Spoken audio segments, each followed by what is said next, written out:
Yeah, good morning, everyone. We're just talking about what it was like with COVID when it was a ghost town and everything, and now you see ridership coming back, seeing the station busy and particularly cleaned up. I think that was a great article on Sunday about the Newark Penn Station. So it's really good to be here. But speaking of ridership coming back, the reason for this event, it really is launch this campaign, as ridership comes back and we see certain behaviors acceptable and certain behavior clearly is not. So I'd certainly, to start with, I'd like to welcome and thank my co-speakers this morning. We have, I wouldn't say my favorite board member, I'll get in trouble, but New Jersey Transit board member Rashonda Brown, who was appointed directly by Governor Murphy to serve on our board this year in March. And ATU New Jersey State Council General Chairman Orlando Riley, and General Chairman and President of Smart TD Local 60, Jerome Johnson. Let me also thank and acknowledge all the New Jersey Transit frontline workers here today for joining us for this important announcement. Thank you all for coming in, and hopefully our service isn't being adversely impacted on your customers. I'll begin today on a personal note to say that I'm extremely proud and close of the close working relationship New Jersey Transit has established with Orlando and Jerome, and certainly I know Ray couldn't be here today, but certainly Ray has been a great help and a great mentor, particularly working with Mike Kilcoyne under his leadership on the surface transport side, and working with Jerome, Jim Caglia's leadership. I think we've really made a lot of strides so that we're together, both agreement and non-agreement employees, really doing our best to provide the best possible service for our customers, and also to protect take care of all our employees, particularly our frontline employees.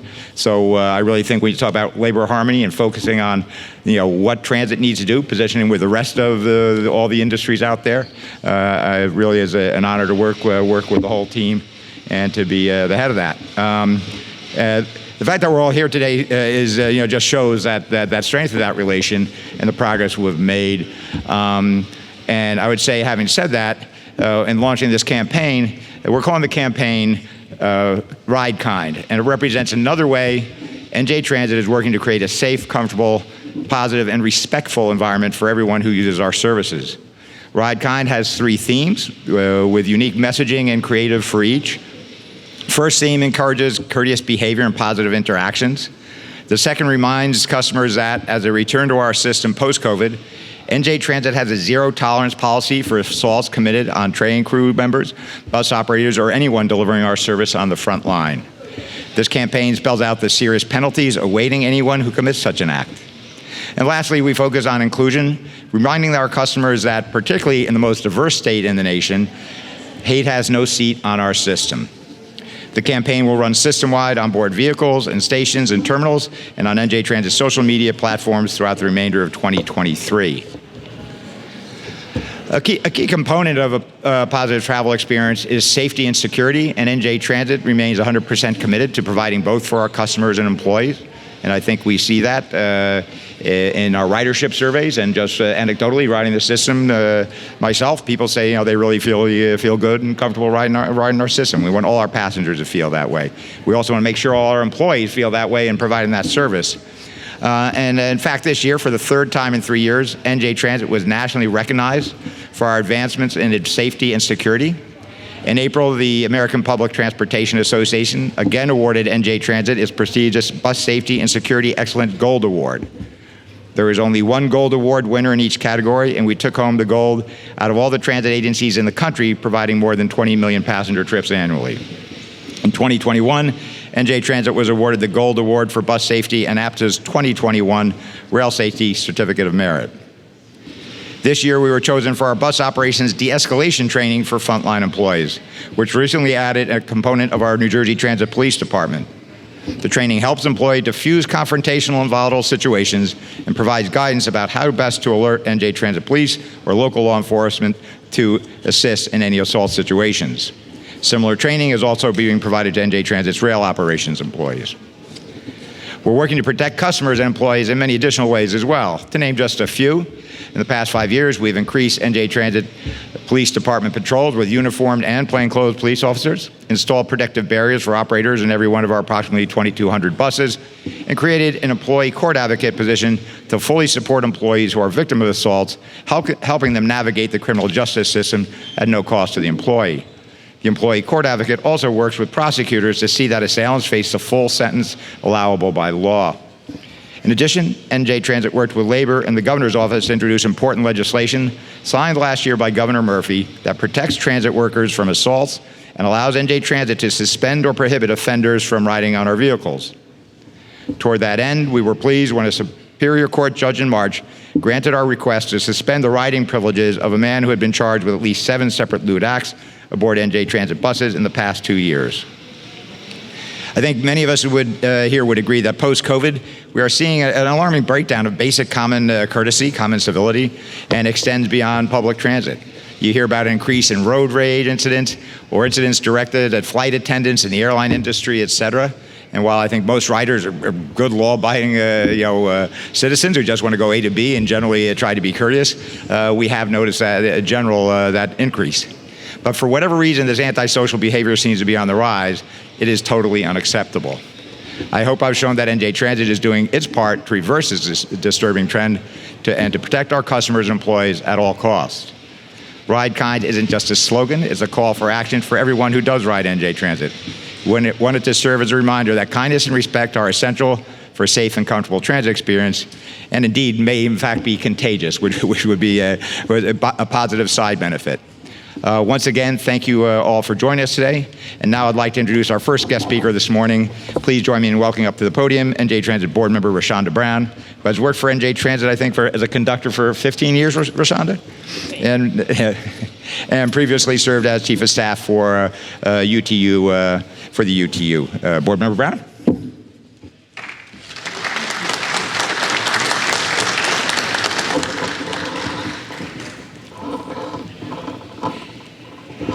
Thank you.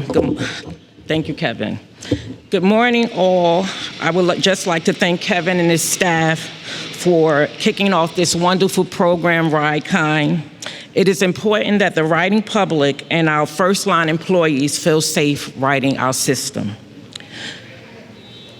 And we all have to work together to accomplish this mission. And a special thank you to all our frontline employees, the men and women that do this job every day. And I'd just like to say also a special thank you to my fellow brothers and sisters of SMART TD Local 60 who come to work every day and do this job awesomely. So that's all I have to say. Thank you. Thanks, Rashonda. And next, I'd like to invite up New Jersey State Council General Chairman Orlando Riley up to the podium to share his thoughts.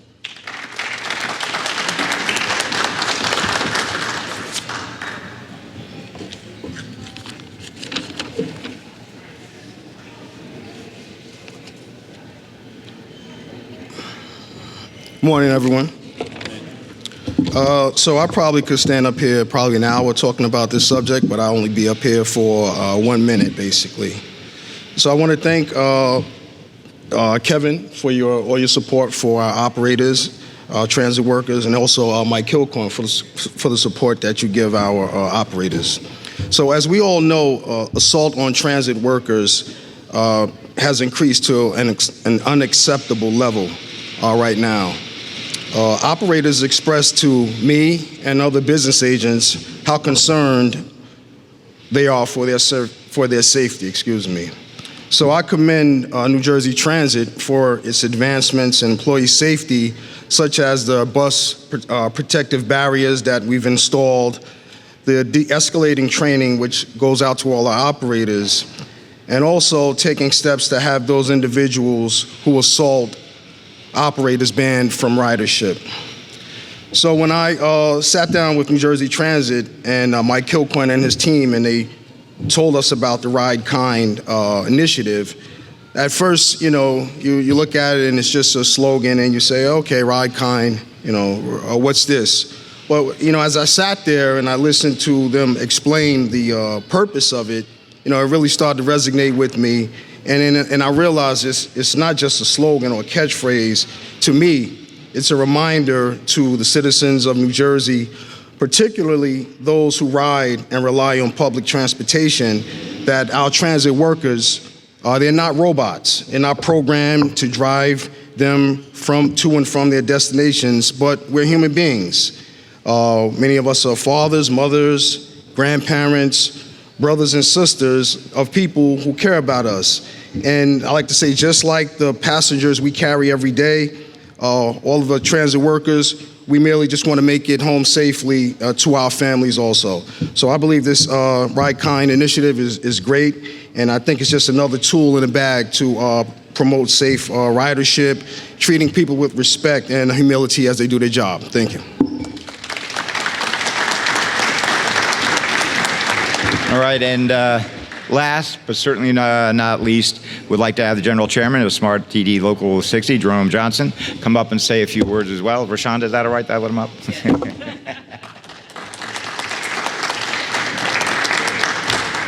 Good morning, everybody.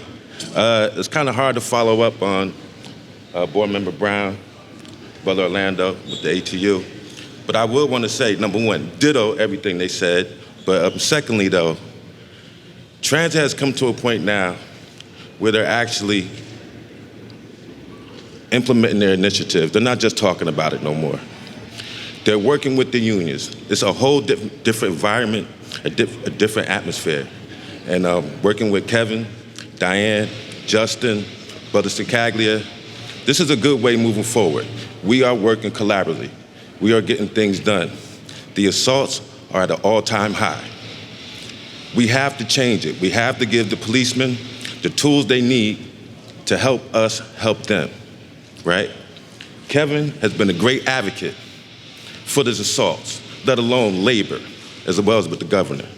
Please, we ask the public to just support us so we can get them to and from their locations. Like Orlando said, we just want to get home. Thank you. Thank you, Jerome, and that's the message. We have a lot of great employees trying to provide service. Whatever issues people have in their personal lives, there are other ways they can deal with them. You don't take it out on the good men and women who are just trying to provide basic service, and they entitled to get back to their family. And certainly, we don't like to threaten. I think also a lot of riders see this, and they get upset to see this kind of behavior. And so certainly law enforcement, as I said, we're being backed by the governor, by the legislation now, and now by the courts. So that if people do something stupid, they're going to pay the full price, and we see the courts enforcing that, which is really encouraging.